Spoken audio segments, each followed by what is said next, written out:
how to verify your ID on PayPal or how to verify your PayPal ID.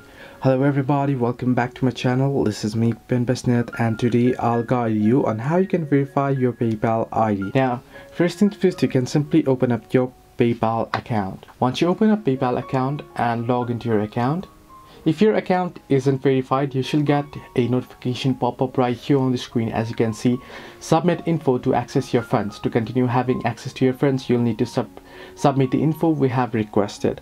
So you can simply tap on it and then it will take you to a prompt where it'll ask you to verify certain information. It'll ask you to enter in certain information. You can see we need some info from you.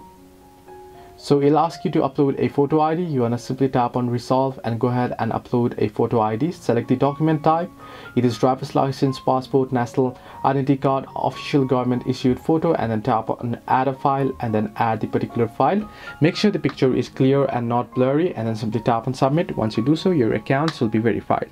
So this way you can verify your PayPal account. Hope this helped you. Do like and subscribe, and do not forget to leave a comment down below if you have any further issues.